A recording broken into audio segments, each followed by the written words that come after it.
Jake, I think you should spill it, or at least spill the tea. Tell the world what happened. What day was it? We're just gonna dive in like that. All right, we started 75 hard. Unfortunately, I cracked. All right, going back into it.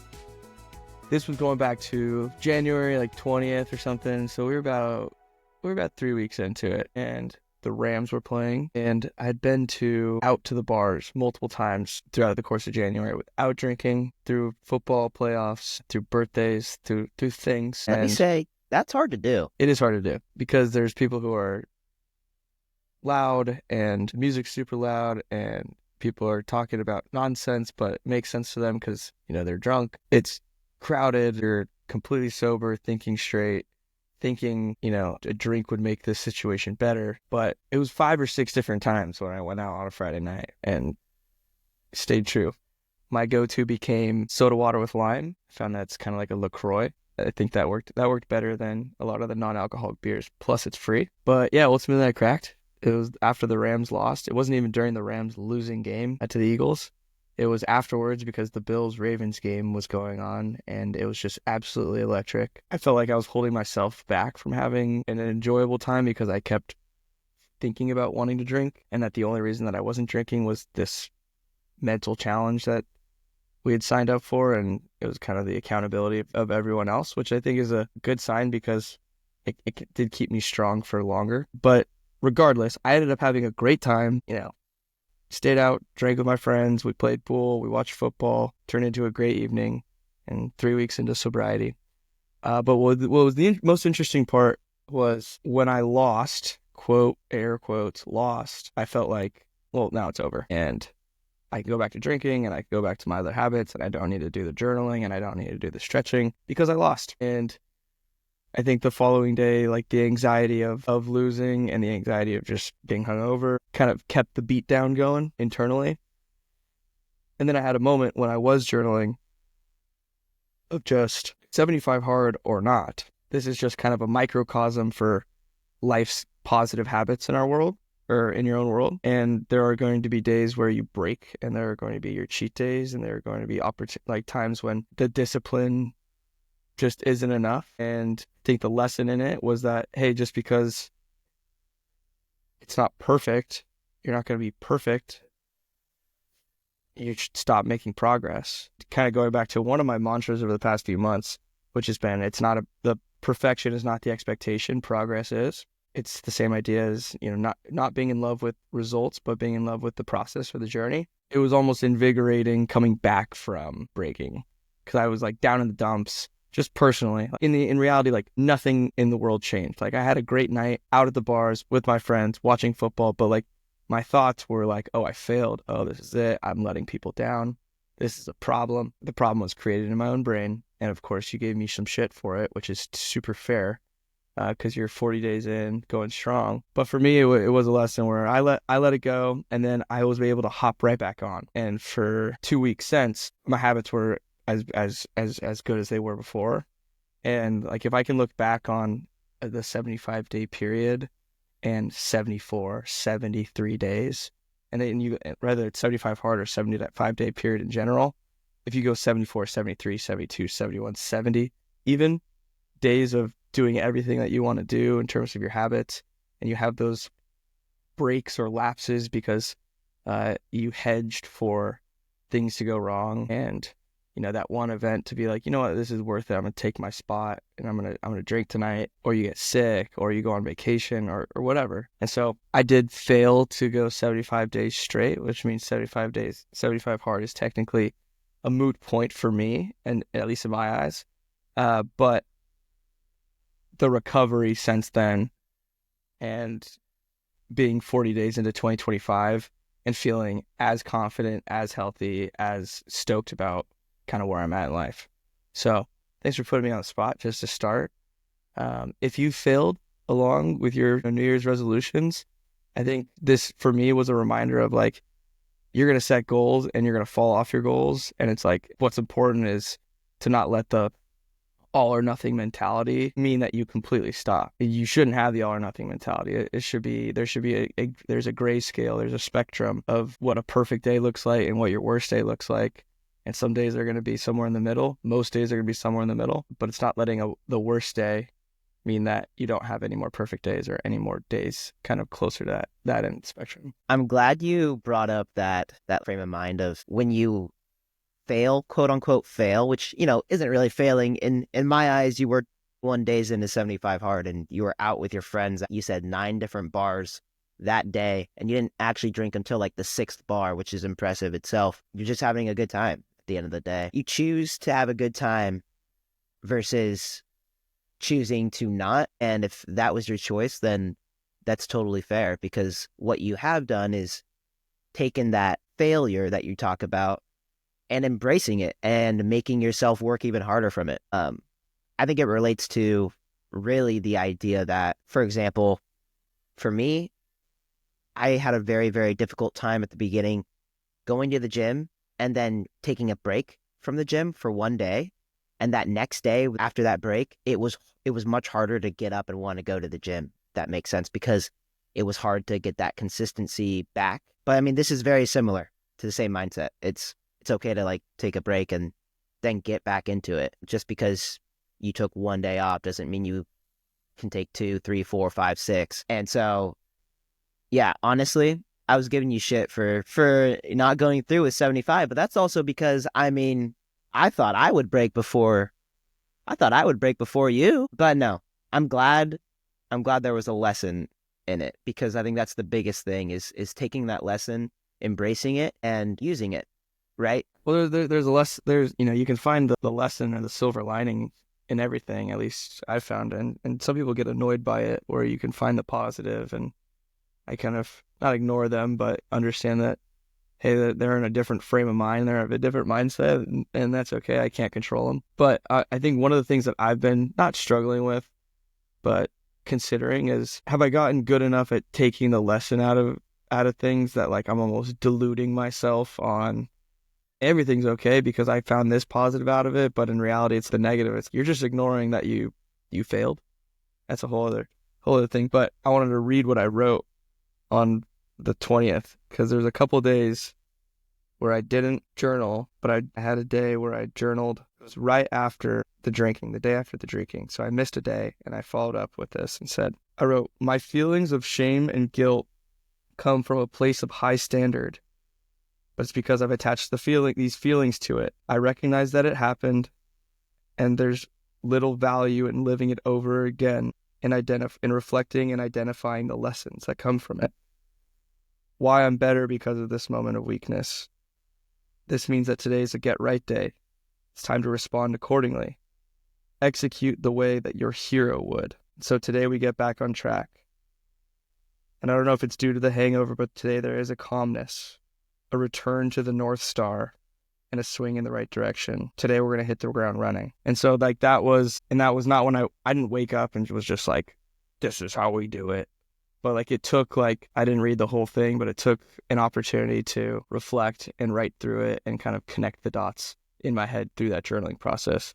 So as shameful and as guilty as I felt because of breaking, it did feel like an intentional break that I was excited about in the moment. I was like, I'm enjoying myself. It's the same feeling of like, I don't eat cake, candy all the time, but like when I go to do it, I'm like, oh, hell yeah. This is right. Fires me up. Yeah, I get that. That makes total sense. But enough about me.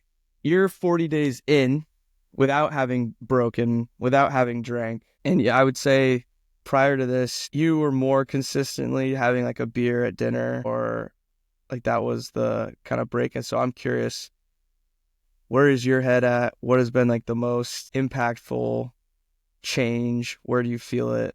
Just give me the halfway point breakdown. 40 days in, which is kind of wild because it doesn't feel like it's been that many days.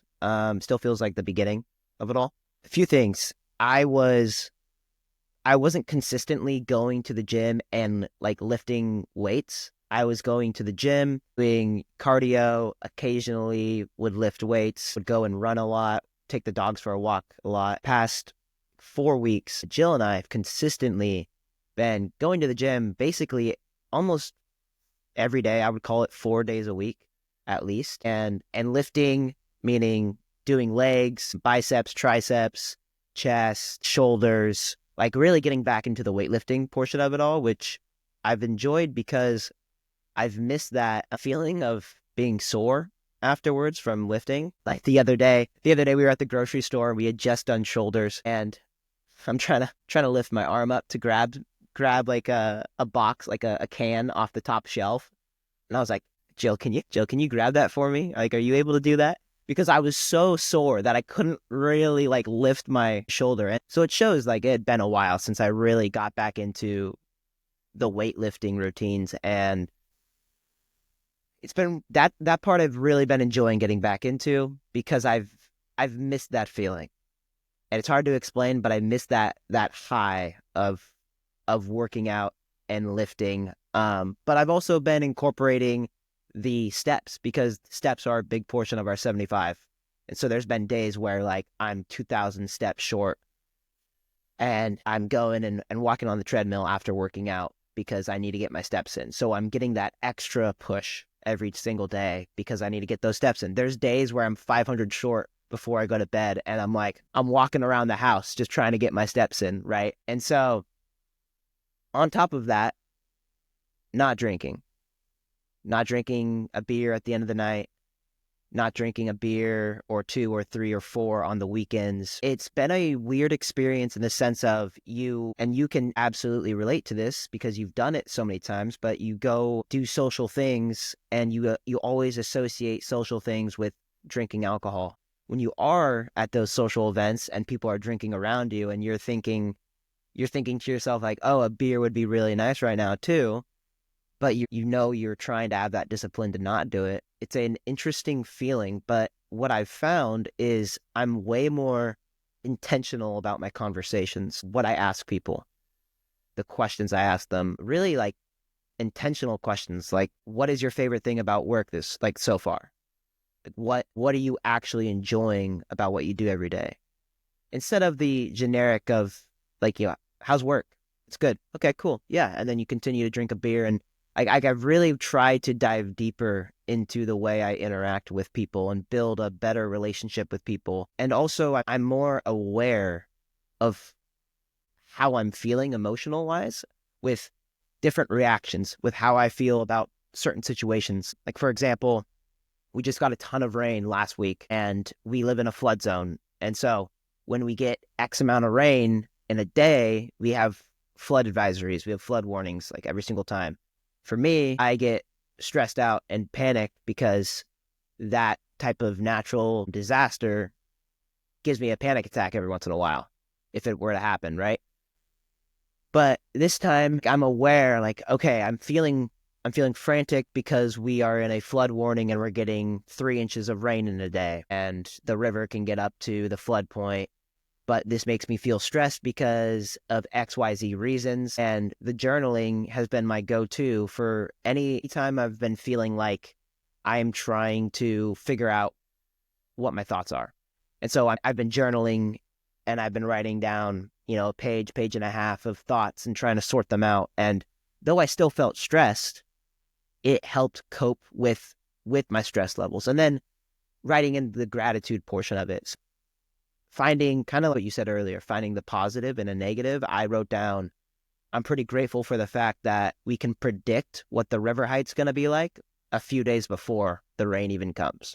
Like there's actual charts that predict that. In advance, you have somewhat of an idea of whether or not you might need to evacuate or whether you're going to be fine.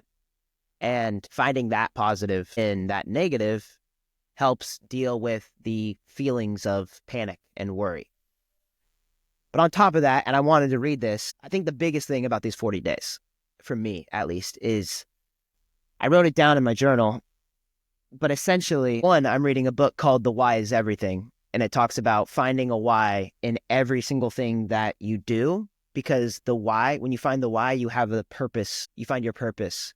And that purpose is what drives you and creates that discipline realistically. So I wrote down, I've been feeling addicted to that feeling of success, that feeling of wanting to do the hard things, the weird things, the things that people ask, like, why would you want to do that?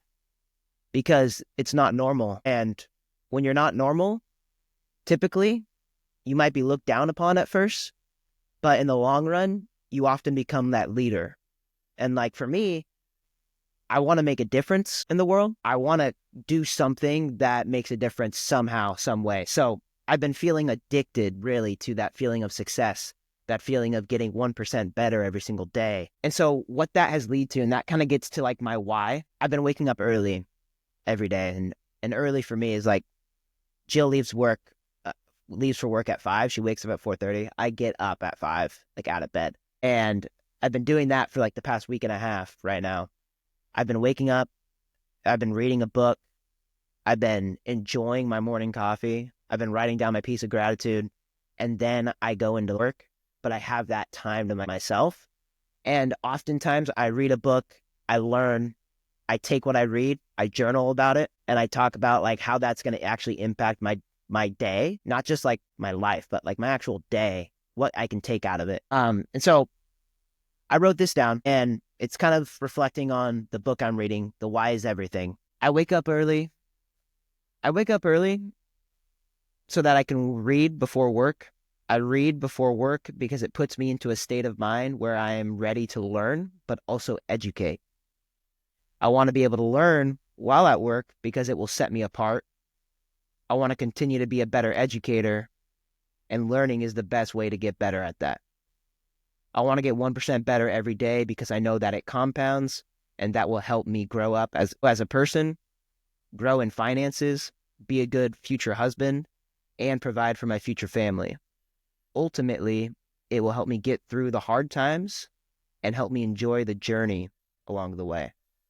And so the 40 days for me has been testing myself on going through doing things that are hard, doing things that aren't normal, and ultimately understanding that I'm a very driven person, and not everybody's like that, and I get that. But I've been finding myself as a very driven person through this process, and that's what I've kind of been like reflecting on the past 40 days through my journaling and through my own conscious thoughts, I guess you could say. Yeah, it sounds like you have a positive mindset, frame of mind because of working out, an opportunity to reflect because of your journaling habit, an opportunity to learn because of the reading, and just really a focus on that being that best version of yourself has allowed you to kind of create a space to figure out what you want out of life. Is that fair? Yeah, totally. Do you feel like has like that definition become like the clarity around it has become solidified, or do you feel like you're still the process is ever evolving? It's ever evolving. It's nothing solidified because things happen. Things come up every day that change your thoughts, that change who you want to be, that cause emotions realistically. And it's how you deal with them that shape you. I think the non-drinking thing has allowed me to realistically wake up earlier and has allowed me to get better sleep. I used to wake up every night and pee like 2 or 3 times. Like every night, 2 or 3 times.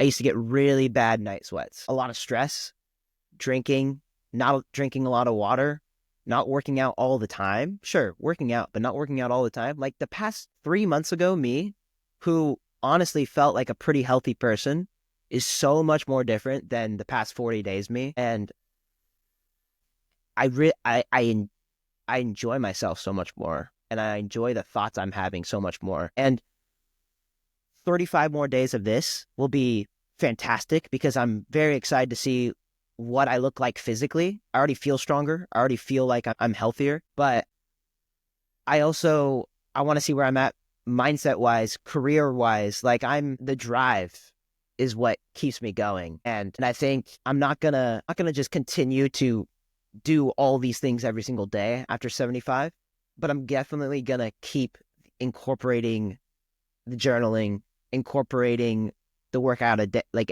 workout every day. And I'm definitely gonna have those days where I want to drink and go out and have fun because I mean, we talked about it before. We weren't alcoholics before this, but you know, still going and having fun, but also creating that discipline to not drink so that I can feel good when I wake up early and want to go to the gym, but also because it's a lot more fun to drink when you aren't doing it all the time. This was the line from one of the journaling sessions. It was like, I love the lifestyle of picking your spots. And so it's essentially, the quote is, life, I want my life where I want life to be where drinking is the exception, not the expectation. Like, and so like, I'm not, once again, all or nothing mentality. I don't think that's a healthy way to look at it unless there's a problem, unless you like really need, I know that when I drink, there is something that shouldn't happen every time, whether it's you get sick from it or you have, you can't control it or you really aren't yourself. Otherwise, just make drinking the exception, not the expectation. If drinking is the exception, you're more likely to be exceptional. And I think to your point, you've mentioned a couple times, like, I don't want to be normal. I like doing the things that people think is weird. I like doing the things that people think is hard. I like doing the things that people don't understand why I would do it, why I would wake up early, why I would work out a second time, why I'd go do steps before I go to bed. You don't necessarily need to make sure you hit 500 steps before you go to sleep once like the challenge is over. But if you want to be normal, which I would consider, if you want to be normal, you want to be average, and you look at what the actual average of the current human condition, or the average American, and the average American is overweight, in debt, and uneducated, and in a lot of ways, like just based on pure averages. And so if your goal is to be normal, then your goal is to be average, and if that's what you want, then do what the average person does. But if you want to be exceptional and you want to be the best version of you that you can be today, but also the best version of you that you can be 10 years from now, then you have to do the things on a daily basis that are going to lead to those things. What's the leading indicators for the type of person that you want to be in 10 years? I know that I don't know exactly what role I want to be in. I know that I want to be a leader. I know that I want to I want to have an impact. I know that I want to have a family. I know that I want to be able to have some autonomy in how my time is spent. Okay. That's not a very clear goal. It's not like when you're, 10 and someone wants to go to the NFL, like, I'm trying to go to the NFL. It's very clear. So with that ambiguity, how do you create a big enough why to execute on a daily basis to be exceptional? And I think the biggest piece of it is that you ultimately are how you spend your time, and how you spend your time is broken down by your habits. And there are habits that are that have friction because it's a new habit or it's unnatural to you, but it's that you want it. And then there's those habits that become, like the back of your hand, like driving. You no longer really have to think about driving. You just drive. You don't have to think about, I need to go brush my teeth in the morning. Like, you just wake up and you brush your teeth because it's just a no duh moment. And so if you can get the gym to be that no duh, like the same way that it happened for mom, like it was hard for mom to get started in being consistent, but once she was doing it for 2 months, she had that positive feedback loop. She had that reinforcement of, oh, I feel better every day and I look better and I'm happier. And and once that, and I know what I'm doing, so it's not that hard. I have my routine. Those are the things that, while we have time, while you don't have kids, while you don't have a mortgage, while you don't have, what habits can you build now so that you don't have to deal with the friction when you have way more things to do? So we can do it all at once right now, but for other people it might be like, what's one high value thing that's going to get me to where I want to be? Right. It's awesome that you said that, because Jill and I had that conversation actually a few days ago about how we used to, at the very beginning of 75, we were like, all right, did you get your water in? Cool. Did you get your steps in? Nice. All right, we got to get our workout in. We got to get our reading in. And now it's just become, every day of, we don't even really ask, did you get it done? Nope. It's just, we just got it done. We had a good day. Talk about the day. It's just become that habit that you don't really think about. I think the biggest habit that has impacted the way I have thought about everything is reading. I hated reading before. Reading was something that I felt like took a lot of time, energy, and, I read so much in school. I don't want to read as an adult when I have to work and do all these other priorities. You know what I mean? Like it felt like another chore. But I've been reading 4 books and I've actually finished one and I'm adding another one. My work is starting a book club where the company's reading a book, everybody in the company, and once a month talk about it, talk about the book and how we're implementing it in our lives. But what's impacted me is I've been reading for a minimum of 15 minutes, but it's turned into hour and a half. And what I get out of it is I'm not reading the book, I'm studying the book, essentially, where I'm I'm trying to implement what I'm learning into my daily life. So I'm reading a book about money and finances and learning about how automating accounts is the best way to save money. And I'm thinking to myself, that's awesome. I'm already doing a lot of that, for one. But then also, I'm learning more things that I didn't really think about in that finance book that I'm now implementing into my monthly finances. Same thing with another book called Rocket Fuel. It's a business book. It's about the COO and the CEO becoming the visionary and the integrator, which I've talked to you about. But using that to really understand more about creating a company and running a company and how it works, because that's what my company runs off of, is the visionary and integrator. And so all these different books, and the why is everything, implementing the why into my day to day. It's not just the big why of who I want to be, but really the why behind everything. So like the why of reading a book in the morning, the why of waking up early. You're getting reinforcement. Yeah. The why, I found, like when you're going to start a meeting, like if you're like trying to prep, sometimes you have a meeting that's in 5 minutes and you haven't really thought about it till right before. Ideally, you don't do that, but like, okay, It happens. if it happens, if I'm gonna wake up and prep, or if I'm gonna prep like right before it, like one of my favorite things to do is just ask the question, what's the why of this meeting? If nothing else happens, what am I walking away with? What's the takeaway? What's the outcome? What's been defined? Who knows? Who do I need to reach out to? What's the goal? Mm-hmm. Because so many people hop on meetings and you guys just kind of talk. And then it's like we met and time was spent and energy was used and some things were figured out. Great. But if someone isn't taking lead, hey, let's take a couple minutes. I would love to hear about kind of how your day's been going. I know we haven't kind of caught up in a couple days, so like would love to talk about that. But just so you know, kind of my goal for this is that we come out of the conversation with just a clear expectation on who's doing this and who's doing that. Set the tone. And like it's such like a human thing to do, because also it's a respect thing. Hey, we're here to work, but we're here to get something done. We're here to like get something out of each other. The relationship is important to me, but also like let's move the needle. Right. And then they're more likely to show up as a better version of themselves on the meeting. And yeah. So I love starting with why. And when I was doing Intersect, that was one of the biggest things that almost every, investor pitch, deciding on what to do next, what's the strategy behind the business. The strategy is, well, what's the why that's being accomplished?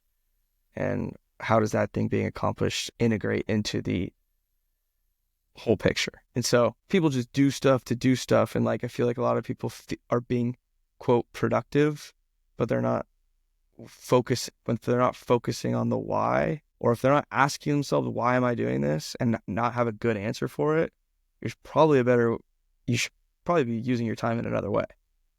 Right. I also think it relates to your career.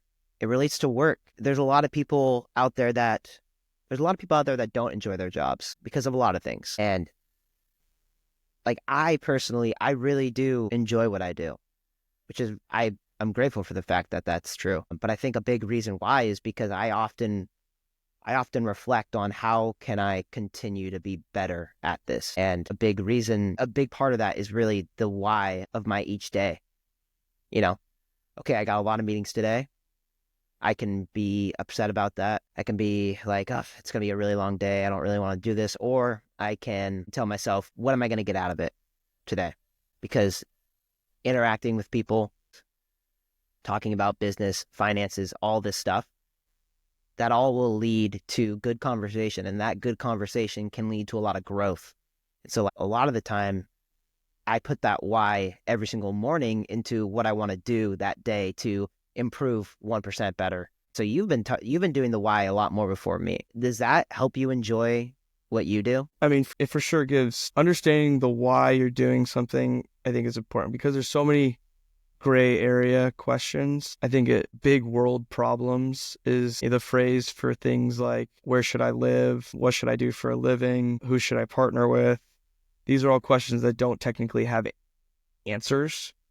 They're kind of up to you.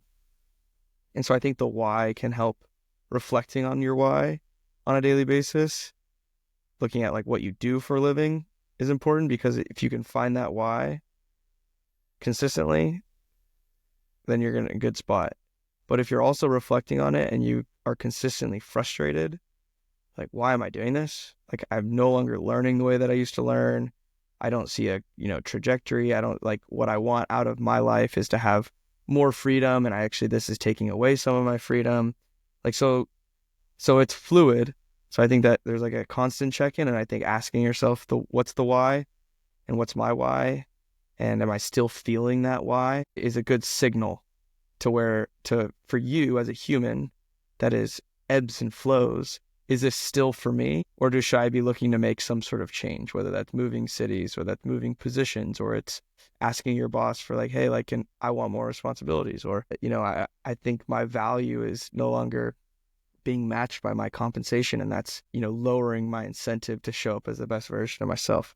And so I think thinking about that why is a good signal. And right now you're in a place and I'm in the same place where the job is we're still under a year into our current roles. And so there's so much learning, there's so much growth, you feel it. There's that positive feedback loop of getting better, and things that used to be hard are no longer as hard. And like, you're now taking on harder and harder challenges. And now your question is, not what matters for digital marketing, but it's like, how do I best present this information to get this customer on board with the way that we're going to go through it? And so like the level of your thinking continues to evolve.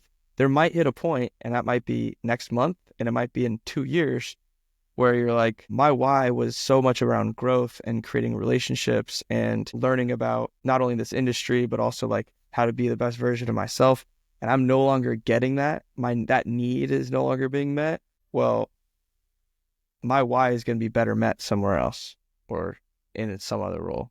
And so I think it's good as an inspiration, where like if for the most part you like what you do, you like the value you're providing, you like the skills that you're learning, you like the people you work with, then that why can be a reminder of, that's why I show up every day, or this is why I want to be a better version for this customer. But also that question can also be a check-in for yourself of like, am I doing the things that are taking care of what I need? And I know with Intersect and like with our, startup accelerator program, and even since then, the why has to be so strong in starting a business because it's fucking hard.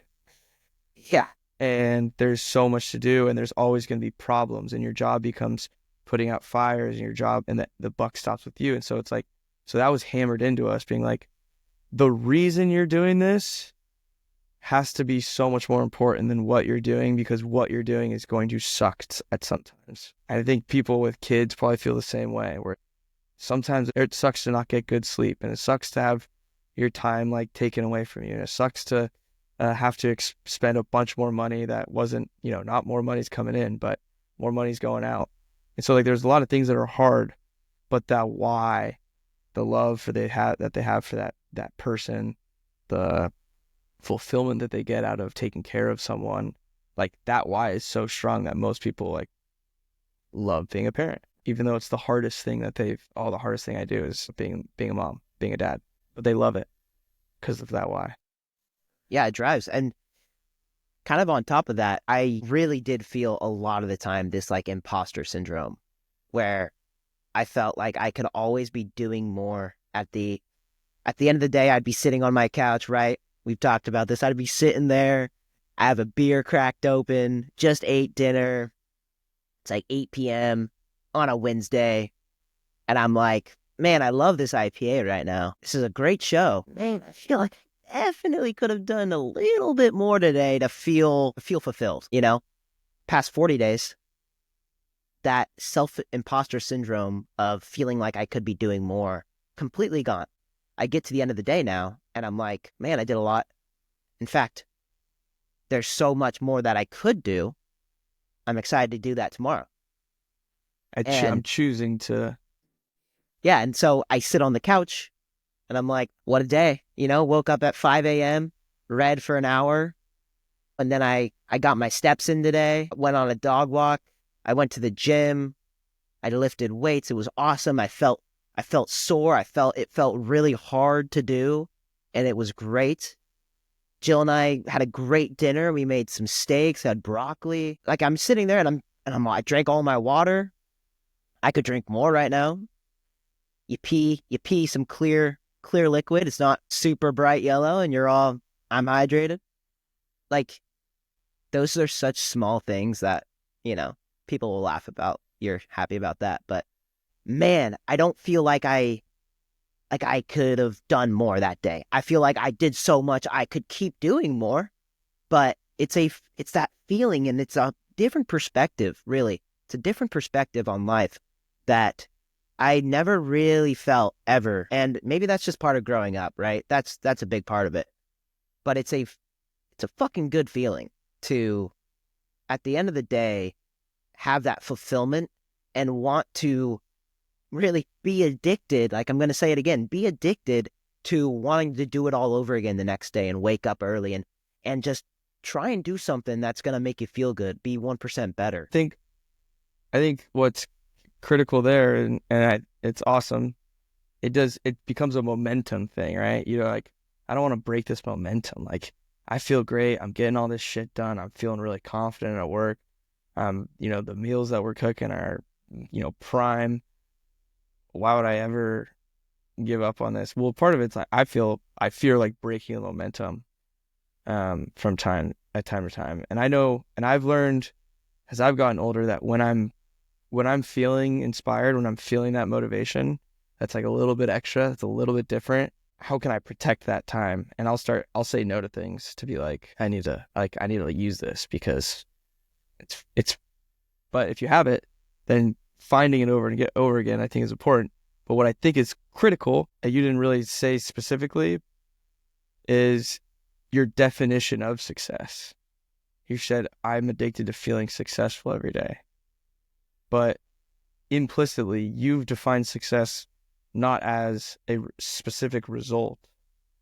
I mean, maybe it's the result of getting everything done every day, but it's the process of it. It's not the specific result of, oh, because I work out every day, ultimately I'm going to have a six pack. Like, you're not thinking about the result. You're thinking about the journey and the act of execution. And the success is I'm showing up for myself on a given day. Yeah. And that's really reinforcing because It is. Yeah. No, that's a great point. You're right. Because, yeah, the way I see it is it's that emotional feeling. Success is that emotional feeling of feeling fulfilled with what you did that day and what it can result in the next day.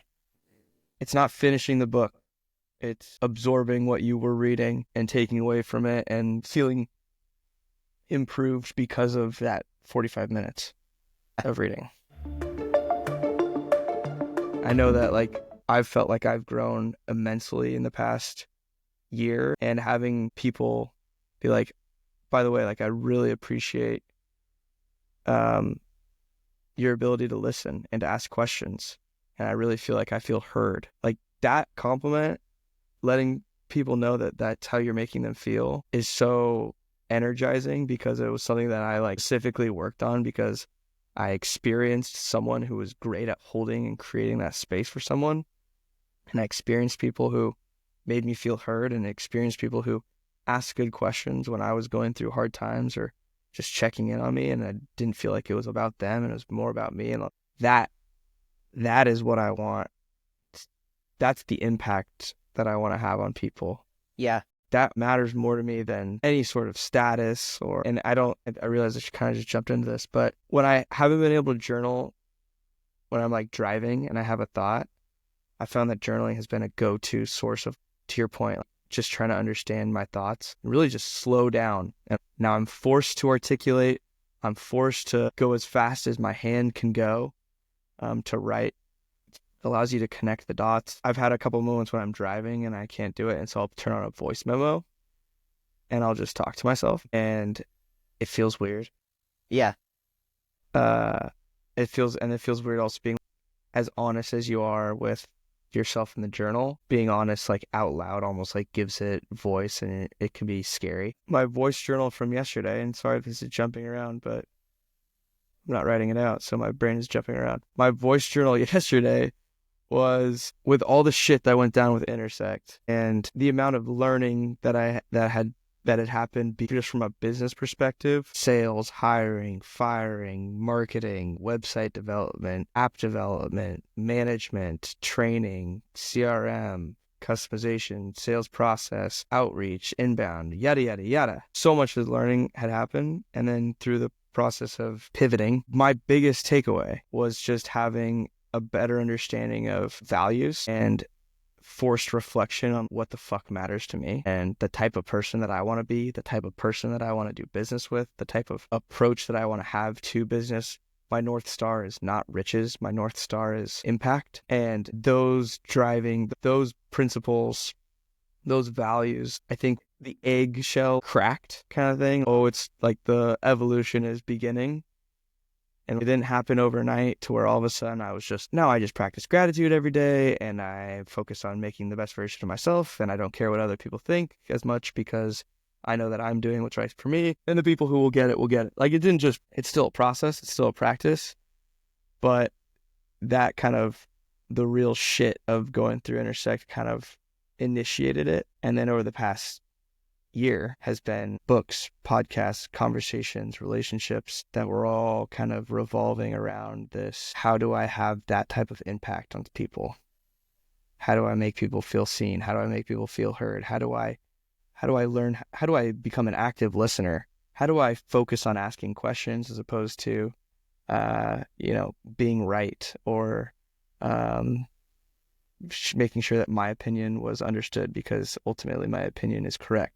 No, that's not what matters. What matters is the why of this conversation. And for me, that why became so much more about creating the feelings that I felt during my challenges.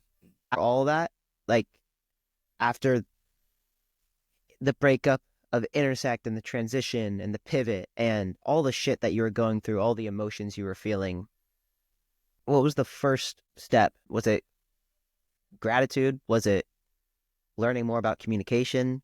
Like what was that first step that led you to where you are now?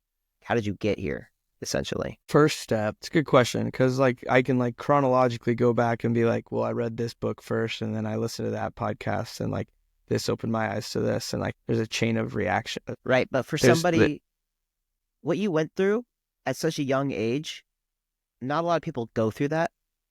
People will eventually when they grow up and they have relationships that end and they meet new people, businesses end, work relationships end, like you went through it at a very young age, which is going to help you accelerate quicker, right? But when you went through it all, you had these emotions, a business ended, you didn't know where you were, you didn't even know what you were going to do in terms of, did you want to go back to your old job? Did you want to move somewhere new? Like there was all these thoughts racing through your head.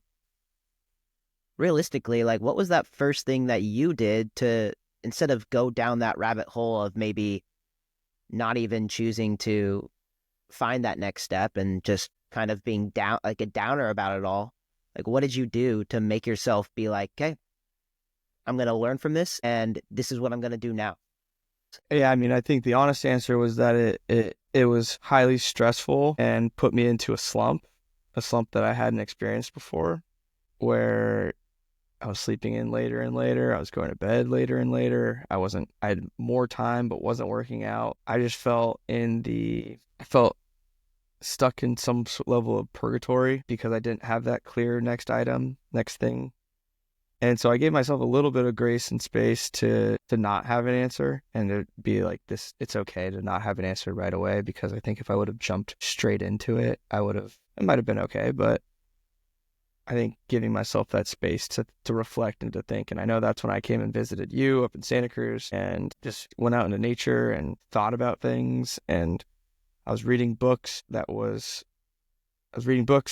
journaling about things that were causing me stress and trying to learn about them. And eventually it got to a point where I realized that the best next thing for me was to start being productive because I was essentially just unemployed, right? And that not having that structure or the daily making strides towards something or that daily learning, I gained a lot of value and fulfillment out of learning and out of growth.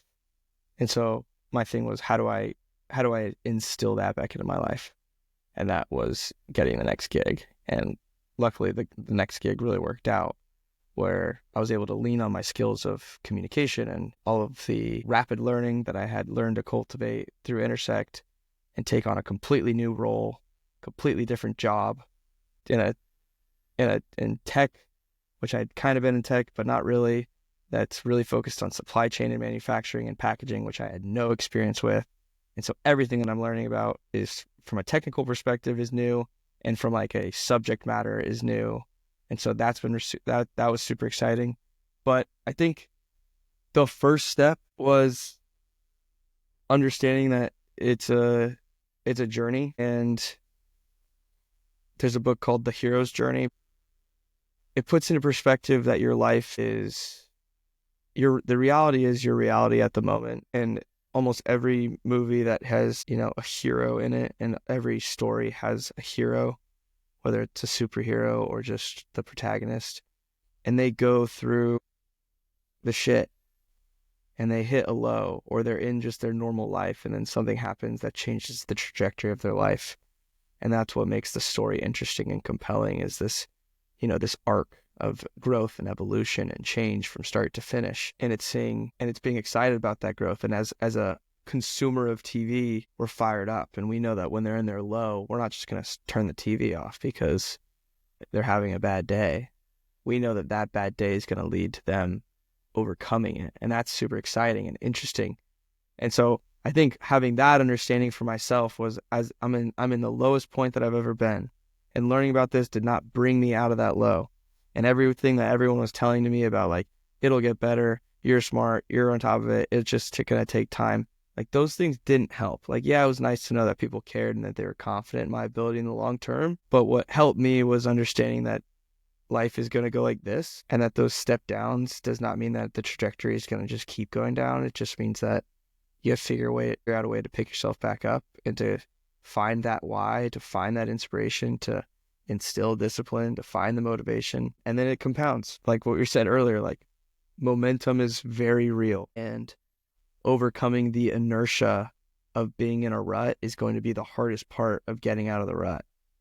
It's the first few days of making the change, because your reality is your reality. And if your reality is that you don't work out, that you don't read, that you don't get good sleep, that you don't eat right, then all of those, despite being positive changes, are going to come with a lot of friction because there's no momentum. But you do one day, and then you do a second day, and then you do a third day, and then all of a sudden you're like, I can't believe I wasn't working out. I can't believe I didn't value sleep the way that I valued it. And so it's a really hard question, because it's also like, what do you mean? Like, what's first? Because what's first was showing up and making a decision to try something for myself, and to understand that confidence is going to come from reps. And with reps, it's going to come more confidence, and just trying something and doing something for myself, and not just sticking to the status quo. Like, that all started it. Taking action. Taking action. Like, I think the biggest thing that I've learned over the year, really over the past year, but let's call it 2 months since we've been going with 75, is you can't just take action with a bunch of things right away and expect to solve everything. It's really hard to, the first week of 75, it was really hard to do everything, because it's all these brand new things, new routines, things you're not used to doing, which bring up emotions and feelings that you're not used to, and actual like physical, like being sore and all this stuff. So like, I think a lot of people just need to take action on one thing, whether that's deciding every day I'm going to go for a 2-mile walk, and then let that compound into a 2-mile walk and reading a book, and then let that compound into a 2-mile walk reading a book, and drinking 100 ounces of water every day. I think that taking action after going through a really difficult time with something emotionally, going through a difficult time emotionally takes a lot of your energy away from those other things that you want to do. I was going through it last summer from May till July. I was unemployed looking for a new job, and all I could think about every single day was, I don't know what I'm going to do with the finances if I'm not getting paid, or I don't know where I'm going to work. I don't know if I can get a job. I've been through 10 different interviews in the past, 4 weeks, the entire job process for 3 months. That stressed me out. That made me feel like shit. That made me not want to go work out. That made me eat unhealthy and made me drink a lot, was because all I wanted was this glorious number per year. And now, looking back at all that, none of that matters. I'm so stoked with what I'm doing. I'm so stoked with the people I work with. And I'm really excited to really take each week by its own and see what I can learn and improve and help the clients that I work with win. I was onboarding a new client of mine, and we have a hour-long onboarding meeting where we meet each other and we get them into the program. I say, all right, well, I just want to get to know each other, and I'll tell you a little bit about me. You tell me a little bit about you. And he goes, well, what are you grateful for? That will get you to tell me a lot about you right away. But it caught me off guard. And I was like, whoa. There's others. And I stopped and I went, I'm so happy that you just said that. And I showed him my gratitude journal that I'd been working on. And I'm all like, I'll tell you what I'm grateful for right now. And it was really awesome. It led to a conversation that was genuine, got to know each other right away. We started talking about the Super Bowl and sports. And then I was like, okay, yeah, we better get onboarding here. So let's get through the slide deck. And ultimately, we had one conversation, and I felt we had already made this really cool connection. Next call we were on, we had a 2-hour call. We were talking about gratitude. We were talking about how much of a difference it makes in our lives. I asked him how did he start looking into that? And he's all, well, my wife and I, a few years back, just realized a lot of people in this world were negative. A lot of people in this world just didn't really care to put much energy, effort into trying to understand that the biggest asset we all have is the health of our own bodies, our mental health. This is what I have in my present moment life right now. And this is why I'm happy. Having that conversation like at work and with a client was just eye-opening. You just said there are others. And it is something that people do. And this client of mine is running a company and is a CEO, and essentially has a lot of these different stresses that he deals with, more stress than I have, for sure. But he's just sitting there. First thing he asks me, what are you grateful for? And it makes that genuine conversation like impact right away that you've talked about, that you've practiced with people on calls before. I knew you would appreciate this too when I tell you this. That's cool. I think about it too. It's where, imagine there's people who learn these. I think it's a skill as much as it is a mindset to practice gratitude, to stay disciplined, and something you can get better at. But like some people learn it in their 40s. Some people learn it in their 50s. Some people learn it once they have kids. Some people learn. Think about the benefits that you're gonna sow because of the focus on learning now.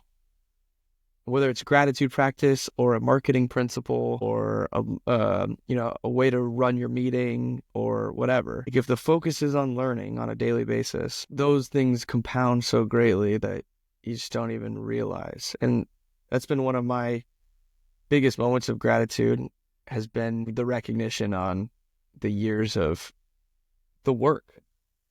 Like hundreds, if not thousands of hours of books, podcasts, conversations, journaling sessions, meditations, workouts. Like, I think I keep surprising myself with like types of conversations that I'm having, the level at which I've been connecting with people, the confidence that I hold in conversations with people who are, above my pay grade, with conversations that I have with people who are just coming out of school.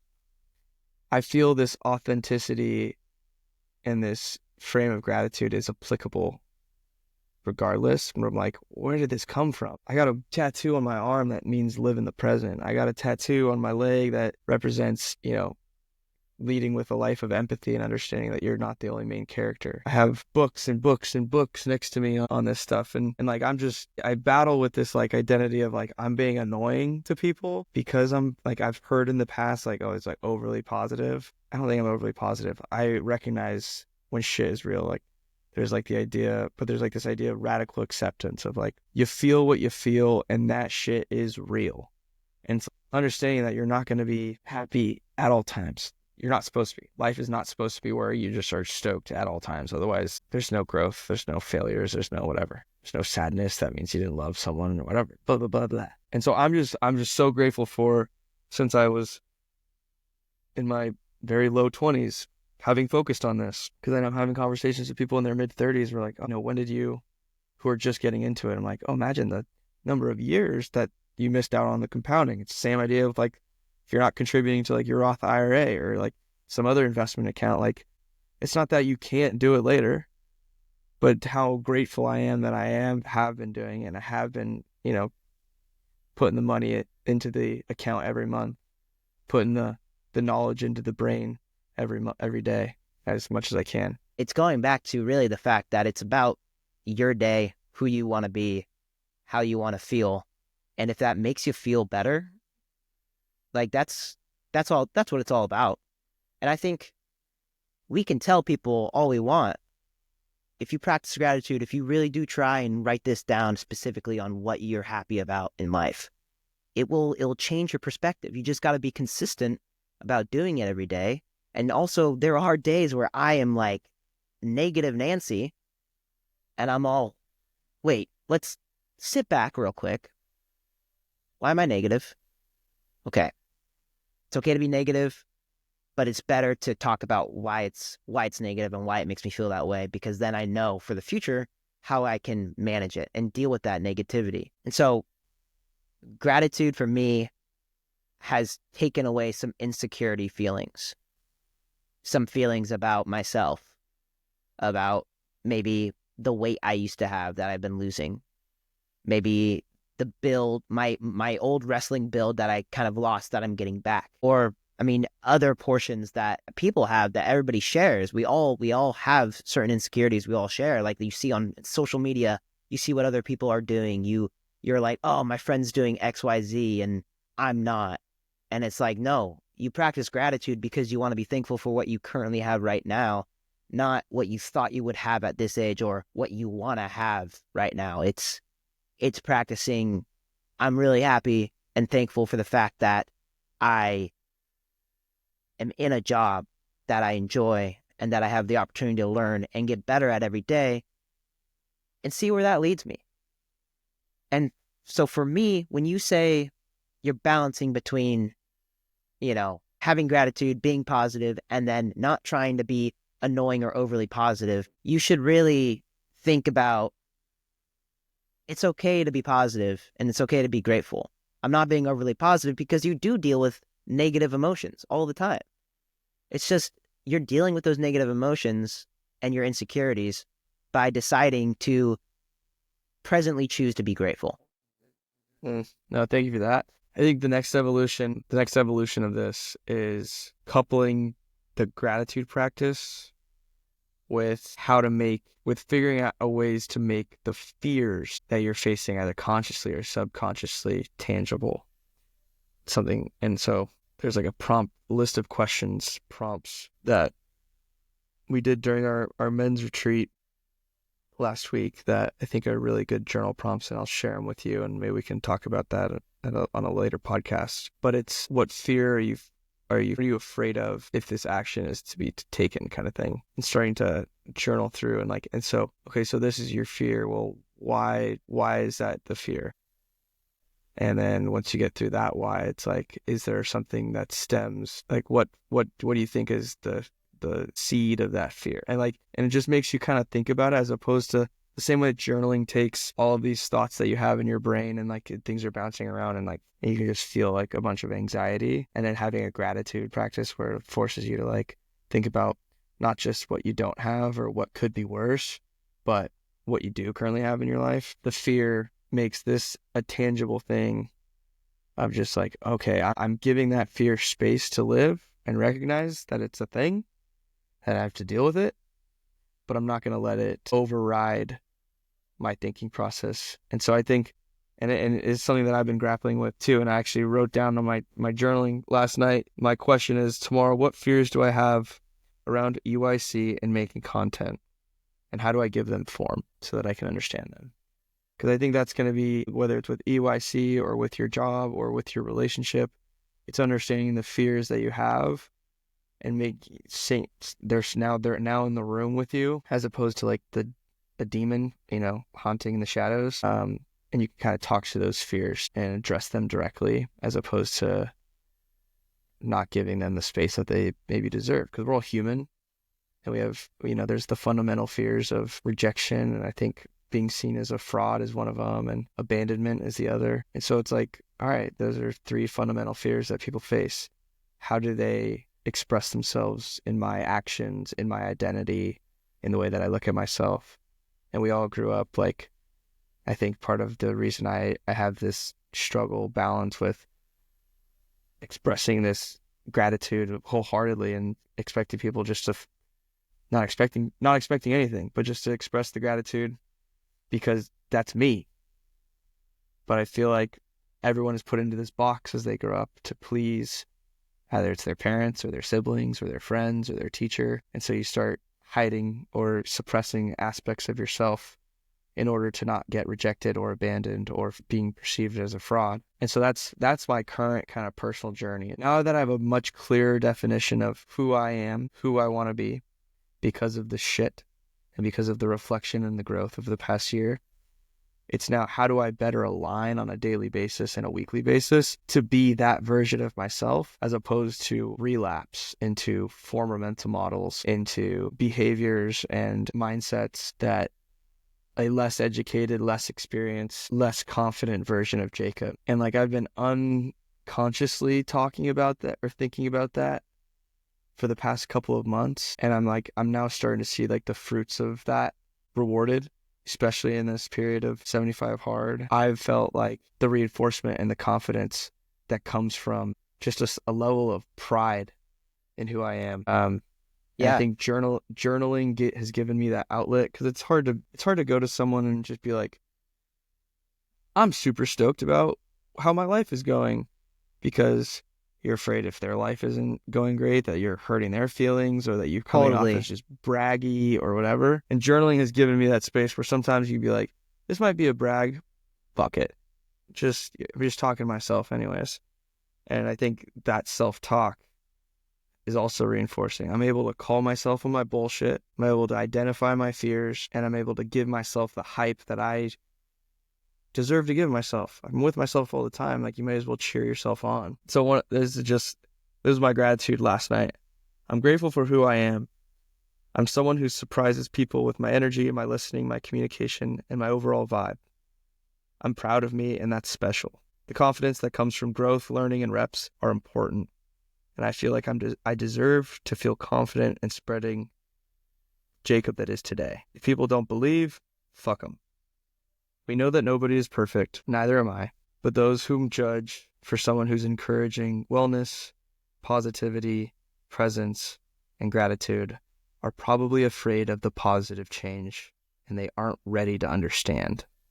At one point, I didn't understand either, and my understanding is always evolving. But we have to put in the reps. I feel lucky that there were people in my life who were comfortable breaking the status quo. I wasn't able to do that on my own, but now that path was given to me, the hours and hours of workouts, books, podcasts, meditations, and conversations have given me so much that I'm wanting and ready to share it with others as well. So, hell yeah. I think the biggest thing to note is it takes time. A year ago, I was like, dude, I don't need to practice being grateful. Like, things are just hard in the world, and that's just the way it is, and it's okay to be upset about them. And that is okay to be upset about them. Things are really hard. But now that I've actually done it, kind of like what you just said, And it took me a lot of time, still taking me time, still have to like be like, okay, I need to write down my piece of gratitude. It just makes you feel better. And there's no other way to tell anybody or try and convince them unless they want to try it themselves. And that's totally fine if they want to. Another thing to note is you're not judging people for people who are making video game content. You're not judging people for people who are making sports content. You're not judging people for people who are making any sort of food content or any sort of content out there, because all those people are putting themselves out there and they like to do that. That's awesome. That's what it's all about, is doing something that you enjoy. Give yourself fulfillment. And people express themselves every day.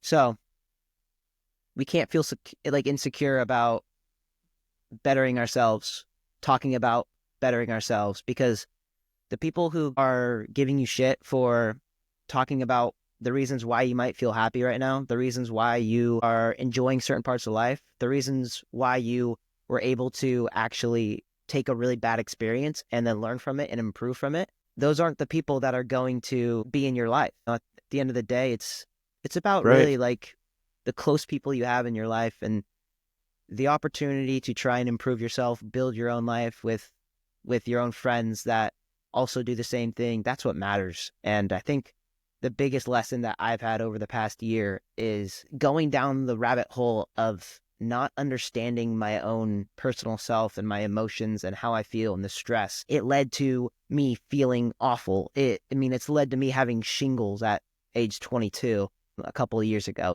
But the moment I started to actually talk about my feelings and insecurities and learn about them and figure them out, I've now started to feel more positive and ready to take on the day every single day, not waking up dreading the day, and really being excited to build relationships and all that. Just create more good vibes. It's awesome. See that? I used your hat right there to create more. No, I mean, it's a change is coming, and it's been in progress. And to your point, it takes time. Takes time.